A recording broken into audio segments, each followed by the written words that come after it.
Hey everyone, welcome back to my DC Rebirth reading series or explanation slash reading series, where I am delving into all things DC Rebirth. For those of you who may not know, Rebirth is DC's latest complete reboot in continuity. It's just taken place, and it is a great time to get into comics if you're someone that isn't already, or someone that has been in the past, or even if you are now. This is a great time to be a fan of DC, in my opinion, at least. So, what I'm going to do here is read through the first chapter of this, um, and then talk about it a little bit. So, if you haven't read the recommended reading material of before DC's Rebirth one-shot that you see in front of you, I would recommend you go back to the previous video that I posted, which is a kind of rough explanation of the events of the two issues leading up to this in Superman issue 52 and Justice League issue 50. So, let's get started, shall we? I'll just start by saying I really enjoyed this, and I really hope you guys do too. So, here we go. For those of us who know this text box, it's very exciting. Yellow filler with the red borders. So, here we go. The day I graduated high school, my uncle gave me a watch. It belonged to his father and his grandfather before that. The watch had been handed down generation after generation with an inscription on the back. Every second is a gift. My uncle was an optimist. I used to be an optimist too, until the day the watch broke, and I lost it. I lost time. Everyone did. And it even says right here, this tale takes place after Justice League number 50 and Superman 52, so read those first. There's some beautiful art, as you can see in this, guys. It's really something else. Really recommend picking this up already. I think it's already on 3rd or 4th print. So, I look down at it and question. I look down at it and know, without question, I love this world. But there's something missing. Growing up, I had a father who was more focused on getting rich quick than raising a son, and a mother who was too busy worrying about what everyone thought of her to worry about me. I had no brothers or sisters, no real friends, until the day I met my hero, and I found hope and inspiration. I was blessed with power and a purpose, and I became part of a legacy. My life was better than I ever imagined it could be. We get cracks of lightning all over the place. But it was ripped away. As bizarre as it sounds, I used to find myself lost outside of reality like this. Sometimes it was because I was pushing myself too hard. Sometimes it was because someone else was. Still, I always found my way home because I had a lightning rod to ground me. But as hard as I've tried, I haven't been able to find her. So I've been searching for someone else I can make contact with. This is Bruce Wayne. He knows what it's like to lose everything too. maybe Bruce can help me. No new sightings of Superman since he was declared missing after his confrontation with an unknown metahuman yesterday. Plays the news in the background. Master Wayne. What is it, Alfred?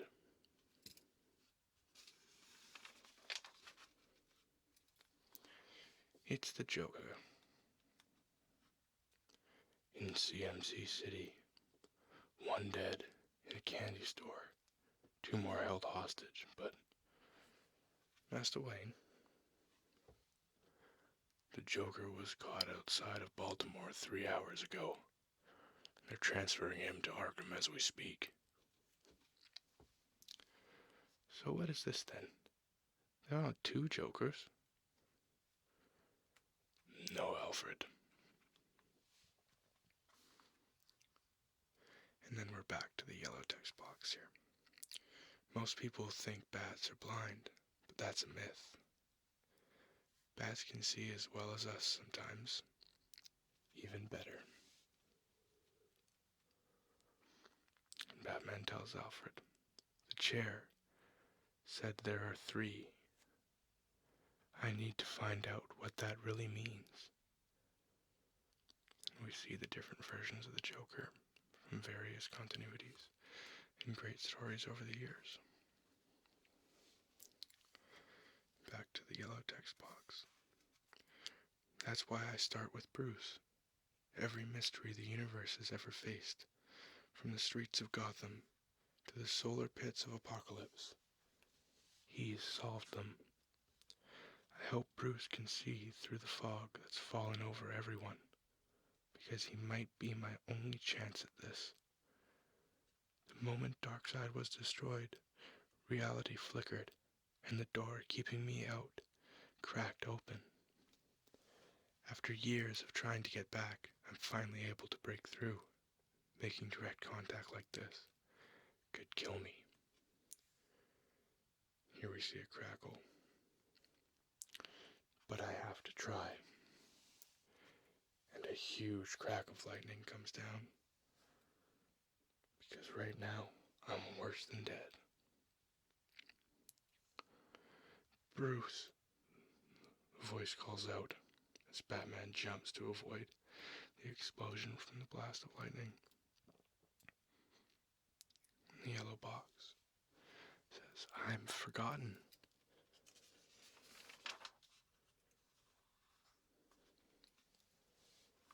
Bruce, I need your help. And here we finally see that yellow box is Wally West, the fastest man alive. And I am a Wally West guy.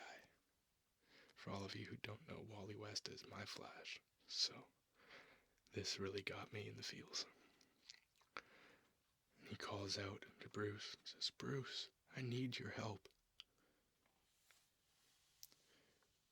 No one remembers that once upon a time, I was the Flash too.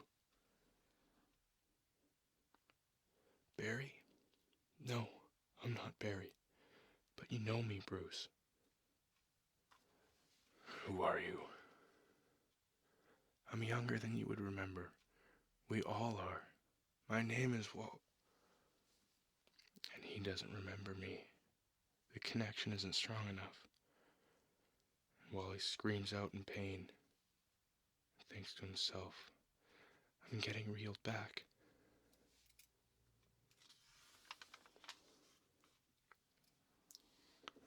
As I tumble back into the Speed Force, my life flickers in front of me, like an old film. At least my life as it was before the flashpoint hit. When I was 13, my Aunt Iris offered to take me in for the summer.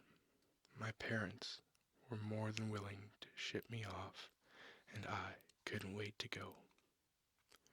Because Iris lived in Central City. It's where the Flash lived too. The Flash was the only hero that would stop and talk to everyone he saved. Sorry for that. I hope one day that would be me. Here we see the introduction scene. Barry, I want you to meet my nephew Wally. He's the president of the Flash fan club in his hometown. Hi, Wally, Barry says, looking at an inquisitive kid, kind of giggling to himself. Everything was so simple back then, Wally thinks. Iris and her boyfriend introduced me to the Flash. At that time, I didn't know he was Barry Allen, and that they were one and the same. I thought meeting him would be the greatest moment of my life, but it got even better. I was struck by a bolt of lightning and doused in chemicals. The same accident that transformed Barry Allen into the Flash had happened to me. Here we see the recreation here. Barry called it a freak billion-to-one coincidence, though later we would theorize that it was Barry subconsciously drawing down the Speed Force. Wally, are you alright? Flash asked. I think so, he replies, smoking from the incident, nearly smoke coming off of him. And here we see Wally using the ring to put the costume on.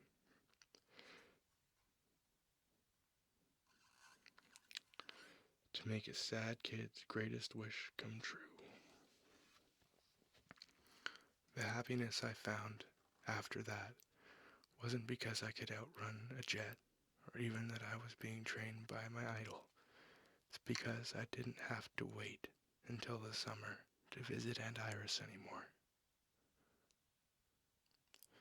I could run from Blue Valley to Central City in less than a minute. And when my parents finally split up, Iris and Barry became my real family. I found friends too. Here we see the Titans. Then one day, the skies turned red, and Barry died, saving the universe. Referencing Infinite Crisis in 1986.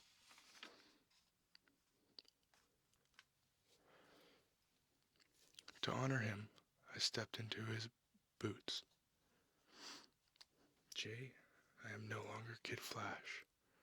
From this day forth, the Flash lives again. But it wasn't until I met the love of my life that I felt like I deserved to be called the Flash. She was a young reporter named Linda Park.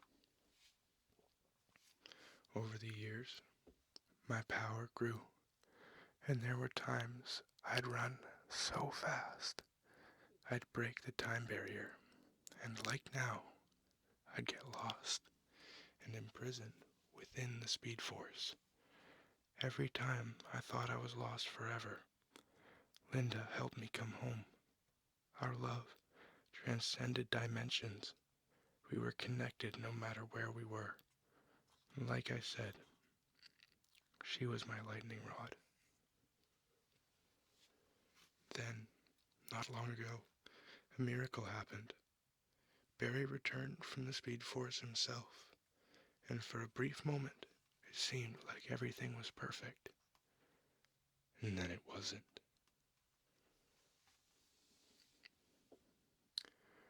Barry traveled into the Speed Force and into the past to try and prevent his mother's murder at the hands of the Reverse Flash, and Barry did it. He saved her. But that's what's called a flashpoint, and one was created, a powerful and devastating butterfly effect. The flashpoint resulted in a complete rewriting of our reality. In this new reality, Dr. Thomas Wayne became Batman after watching his son Bruce get gunned down. Together, Barry and Dr. Wayne saved the universe, and Barry stopped himself from changing the past. But someone outside of time watched it all happen. Someone saw history unravel when Barry first created the flashpoint. And here we see the blue lightning bolt. And when history was coming back, together, they attacked. As our timelines reformed, someone stole 10 years from us. A decade was removed like a Jenga piece. I don't know how exactly, how or why, but it changed everything. Heroes that were legends became novices. Bonds between them were weakened and erased. Legacies were destroyed. A darkness from somewhere has infected us. It has for a long time now, I think, even before the flashpoint. And no one knows this but me. So as I said, very Wally-centric so far.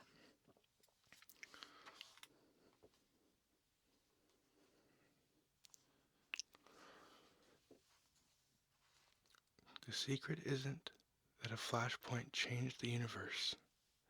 It's that someone else did. Whoever they are, they're still out there. Here we see Wally falling through time. I can't give up. I have to get back. For Linda. For Barry. For my family and friends. I reach out for something to grab onto that could bring me home. Someone. Anyone. Before I'm gone forever. And before whoever attacked my friends attacks again. My name was Wally West, and I was the fastest man alive. I was the Flash. Whether I ever will be again isn't what's important. What's important is that I can get back so I can warn everyone. So I can deliver a message. It's not over. And so, that is Chapter 1 of DC's Rebirth. So, quick little discussion here. In Chapter 1, we see that Wally is trapped in the Speed Force. And he's tried to reach out to Bruce. He can't find Linda. He's doing everything he can to get back, to warn everyone. And I'd like to leave that sit with you. And please comment. Let me know if I can do anything differently or better. Politely as always. And I will do my best to do so. I'm hoping I can get some better lighting soon so that the art will pop a little bit better, but that's an expensive venture.